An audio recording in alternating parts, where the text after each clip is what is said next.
The first major departure to send shockwaves through the fan base was that of Fiona O'Carroll, who played Maria Brown, the calm, grounded daughter-in-law whose steady presence served as something of an anchor for the audience amidst the surrounding madness. Fiona was not simply another cast member. She was Brendan's real-life daughter and had been part of the Mrs. Brown universe since those early theatrical days in the 90s. She had grown up with the show, quite literally, and helped shape Maria from a quiet newcomer into one of its most emotionally essential characters. When news emerged in 2022 that Fiona would not be joining the cast for the live stage tour, fans were genuinely stunned.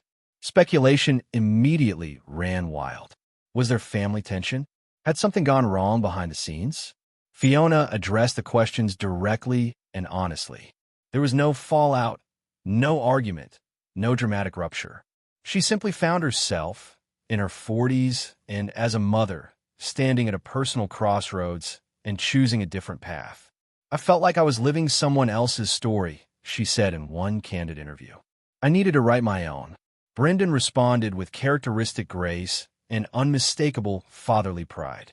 "She's my daughter first, not just Maria," he told the press. "And I admire her for knowing what she needs." The mutual warmth was genuine and evident, but Fiona's absence was felt nonetheless. Maria Brown had been the audience's surrogate, the one character who reacted to the surrounding chaos like a real human being, providing the emotional grounding that kept the show tethered to something recognizable.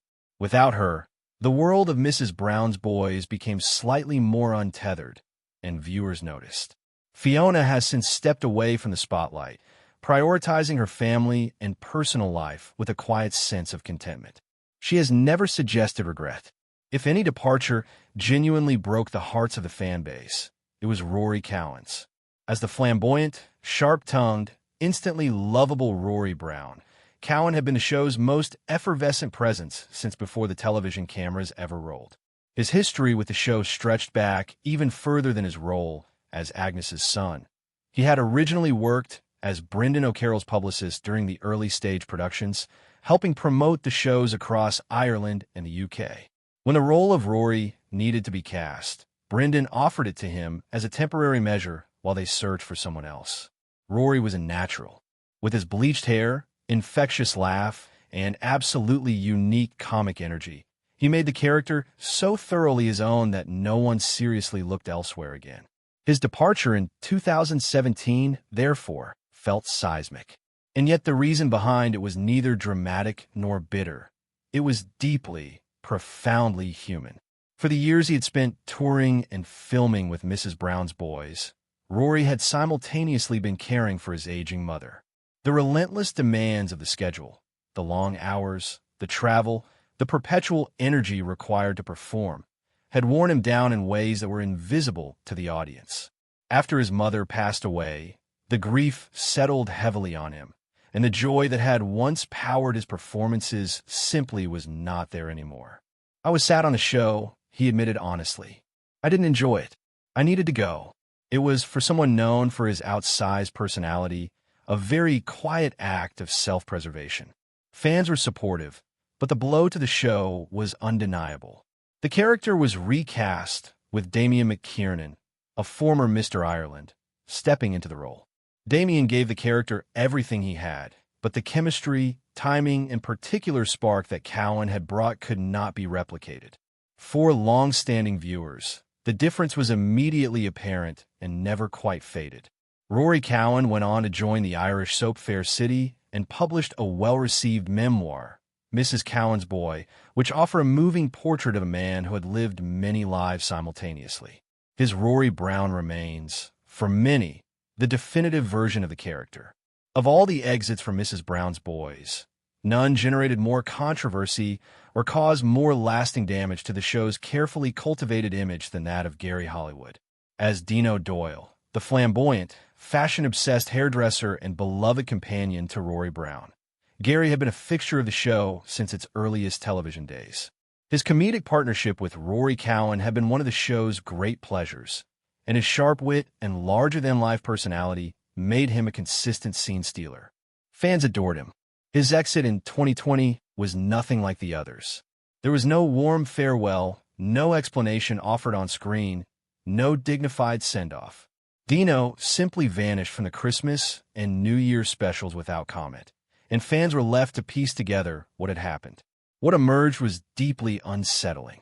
Gary alleged that he and Damian McKiernan had been paid significantly less than other cast members for the 2020 holiday specials, and that when he raised this concern with the production team, he was dismissed from the show entirely. He pursued legal action, alleging unfair dismissal, discrimination, and unequal pay, claims that made headlines across Ireland and the UK and placed Mrs. Brown's Boys under a very different kind of scrutiny. Brendan denied the allegations, describing the situation as an unfortunate misunderstanding, and maintained that he had attempted to resolve things privately. But the damage was done.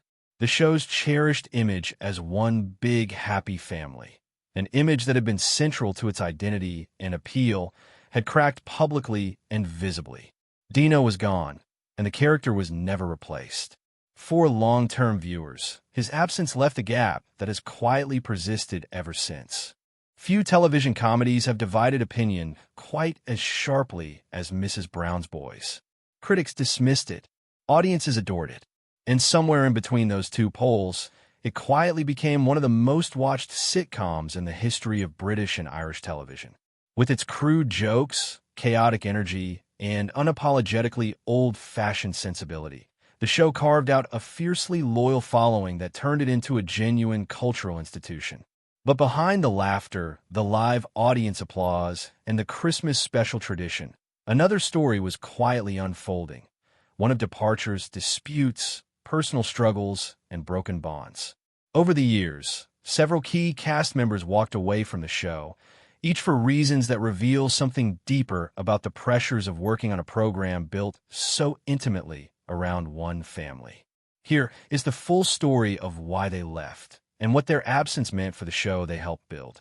Before exploring the departures, it is worth understanding just how extraordinary the rise of Mrs. Brown's Boys actually was. The story begins not in a television studio, but on the modest theatrical stages of Ireland in the early 1990s. Brendan O'Carroll, then a struggling stand-up comedian and writer, drew inspiration from the Irish matriarchs he had grown up around and created a character who would ultimately transform his life.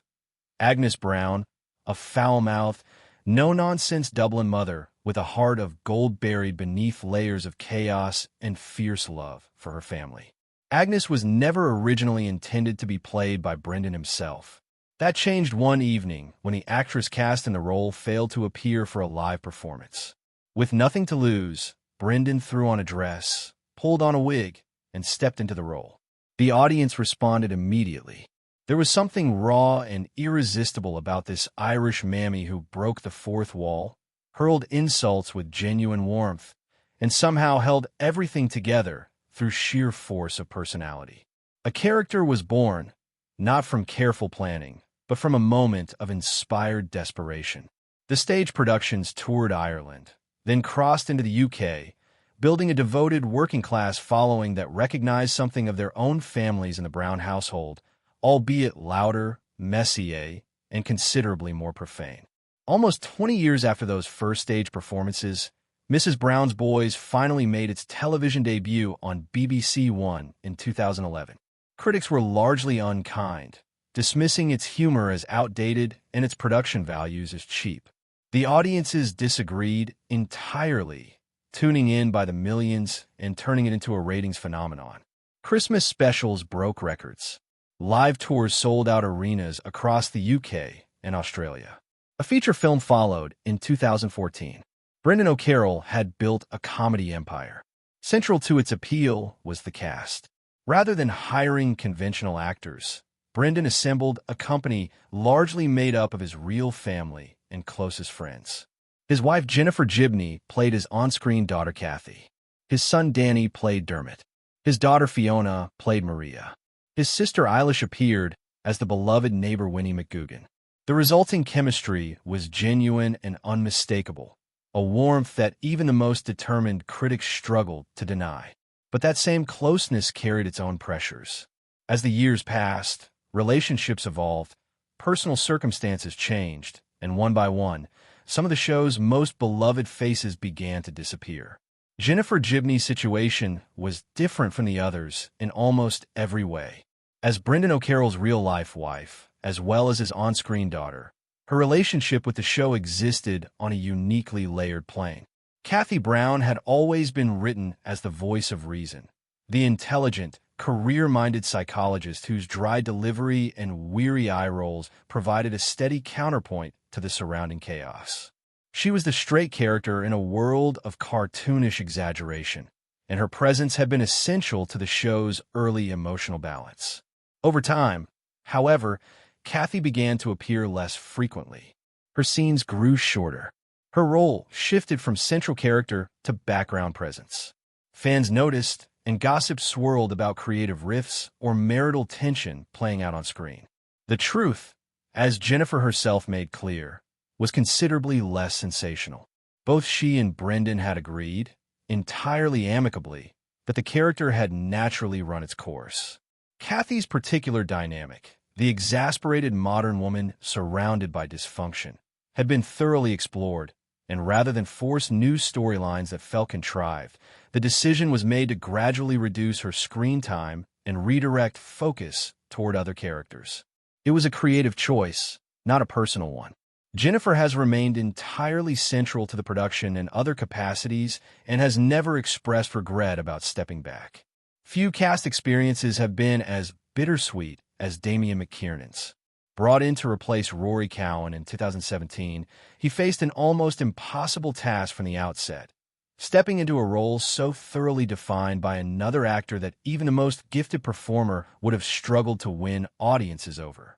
Damian's interpretation was quieter and more reserved than Cowan's, which drew inevitable comparisons and a mixed reception from the fan base.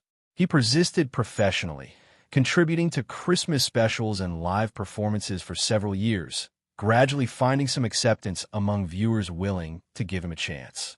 Then came 2020 and the pay dispute that engulfed Gary Hollywood.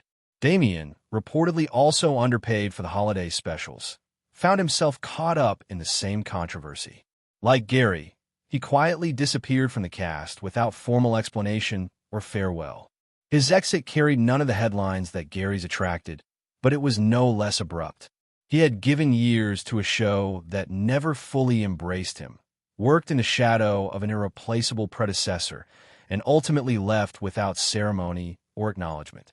It was, in many ways, the most quietly dispiriting of all the departures.